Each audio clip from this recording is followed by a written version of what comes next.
এই গরমে গন্ধরাজ লেবু কেটে নিয়েছি। কিসের সঙ্গে খাবো তাহলে তোমরা ভিডিওটা দেখতে থাকো। আমি কাতলা মাছ রান্না করব বেগুন আলু দিয়ে। বেগুন আলু দিয়েও মাছ খেতে বেশ ভালো লাগে। তো প্রথমেই আমি মাছের আঁশগুলোকে ছাড়িয়ে নিচ্ছি।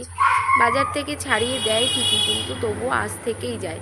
আর এই আঁশগুলো মানে ভালো করে পরিষ্কার করে নিতে হয়। আর আমি মাছ আনলেই সাথে মাছের তেল আনি, কারণ মাছের তেলটা আমার খুব ভালো লাগে খেতে। আর দেখো মাছের তেলটা বোধহয় তেতো হবেই, দেখো পিত্তটা গলিয়ে ফেলেছে। তো যাই হোক, দেখা যাক কি হয়। তো এই যে আঁশগুলোকে সুন্দর করে ছাড়িয়ে পরিষ্কার করে ধুয়ে নিচ্ছি, তারপরেই মাছ ভেজে নেব। আর আমি বেগুন কেটে নিয়েছি, এই দেখো। আর সাথে দেবো কাঁচা লঙ্কা। আমি এই গরমে বেশি মশলাপাতি একদমই পছন্দ করি না, মশলা ছাড়াই আমি রান্না করব। তোমরা ভিডিওটা দেখতে থাকো। কড়াইতে তেল দিয়ে দিয়েছি। তেল গরম হওয়ার সাথে সাথেই আমি গোটা জিরে ফোড়নে দিয়ে দিলাম।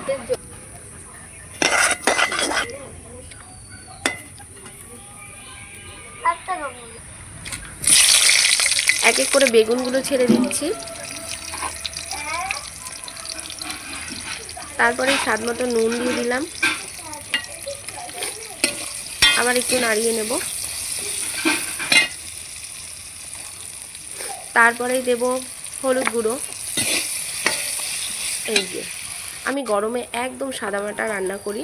আর একটু সানডেতে আমাদের একটু মশলাদার খাবার খাওয়া হয়,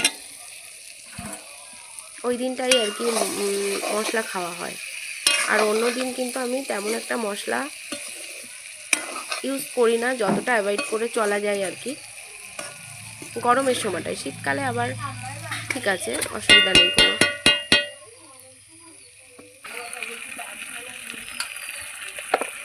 এই যে মাছগুলো আমি এর মধ্যে ছেড়ে দিলাম।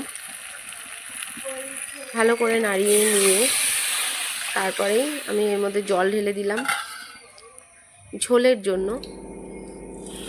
আর আমি এটা অনেক সকালবেলায় রান্না করেছিলাম, ভালোভাবে ভিডিওটা করতে পারিনি। যেটুকু করেছি তোমাদের সঙ্গে সেটাই শেয়ার করছি। আর আমার কিন্তু রান্নাটা হয়ে গেছে। আর এই দেখো বেগুনটা এরকম সফট হয়ে গেছে, নরম। এই যে